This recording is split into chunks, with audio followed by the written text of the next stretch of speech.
Assalamualaikum warahmatullahi wabarakatuh. Waalaikumsalam warahmatullahi wabarakatuh. Saya Raffi Suprayogi Saya Ahmad Putra Prayoga. dan saya akan menjalankan tugas mata kuliah komunikasi organisasi yang berjudul apa Boy? Yang bertujuh Teori teori keputusan. ya, teori keputusan. Yang ada 3 ya. Di sini ada model transaksi struktur klasik. Yang kedua model transaksi mutakhir. Yang terakhir adalah teori Transaksional juga dan mutakhir teman-teman. Kali kita akan membahas apa aja sih teori-teori model-model keputusan melalui apa aja Bang kira-kira? Nah, di sini ada model-modelnya. Ada model-modelnya itu ada partisipatif, institutif, inisiatif. Nah, terus juga dilanjutkan oleh Raffi. Oke. Tadi udah disebutin model-modelnya apa dan saya akan menjelaskan apa sih teori struktural klasik, yaitu teori yang membahas suatu keputusan. Misalnya gini, ada suatu pemilihan pilpres. Nah, biasanya orang-orang yang menggunakan sistem pilpres itu dia menggunakan teori struktural klasik.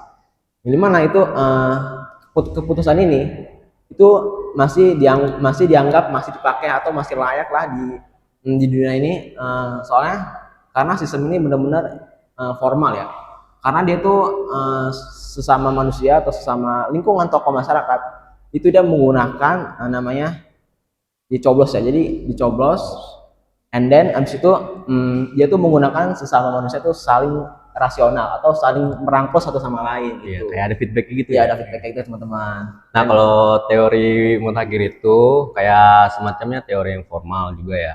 Terus juga dipakai sama orang-orang kantoran juga, kayak organisasi di sekitar kantor juga bisa, kayak buat pengaturan, kayak bikin PowerPoint di kantor atau tugas-tugas di kantor gitu. Istilahnya formal ya guys ya gitu. Oke, yang terakhir itu ada teori transisional. Ya. Teori ini tuh sebenarnya yang seperti kita tahu namanya transisional, itu adalah transisi di mana keputusan yang pada zaman dulu ke transisi ke zaman sekarang. Jadi intinya sama aja teman-teman, cuman ada perubahan kayak gitu ya. Ada perubahan gitu, Semakin ada perubahan. zaman makin ada perubahan gitu. Diikuti tren atau gimana itu? Jadi si orang ini tuh harus harus Mengikuti perkembangan zaman oleh itu dengan teori keputusan. Istilahnya jangan sampai gaptek gitu ya. Jangan gaptek kayak teknologi sekarang ya. Kan orang-orang pada gaptek tuh dengan teknologi AI itu. Jadi buat kalian sama juga dengan teori transisional itu teman-teman. Jadi harus mengikuti perkembangan zaman ya teman-teman. Ini juga relate sih sebenarnya, kayak generasi kayak kita sekarang nih, Gen Z ya. Sekarang kita kayak Gen Z kayak gini kan lagi di zaman-zamannya kehidupan berteknologi ya kan. Benar. Kita juga harus melek teknologi juga dan harus mempelajarinya juga, dan jangan sampai lah teknologi ini kita pakai yang negatif gitulah ya guys ya. Benar teman-teman.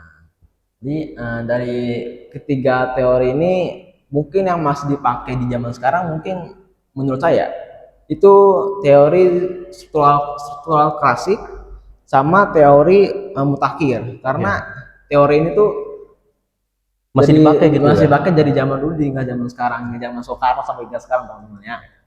Dan juga yang teori mutakhir ya. Teori mutakhir ini sebenarnya teori ini tuh apa teman-teman?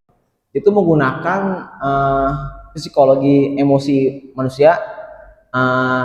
Itu menggunakan menginput datanya dengan cara data statistika ke teknologi gitu teman-teman. Jadi ya ini kayak model-model modern gitu teman-teman. Tuh. Terus juga kalau mutakhir itu kayak ada feedbacknya juga teman-teman, kayak dari atasan dan sampai bawah itu ada feedbacknya. Itu tuh juga tergantung dari sanksinya juga, terus juga dari kelakuan dari atasan bawahnya juga gitu. Jadi ada timbal baliknya gitu, ada feedbacknya ya. Benar. Tuh, gitu teman-teman. Jadi buat kalian harus melek, belajar, keep learning dan cari knowledge hingga ke negeri Cina. Oke teman-teman, kita akhirnya kali ya? Iya, boleh Pi. Oke, saya Raffi Suprayogi dan saya Ahmad Putra Prayoga. Saya pamit undur diri. Terima kasih.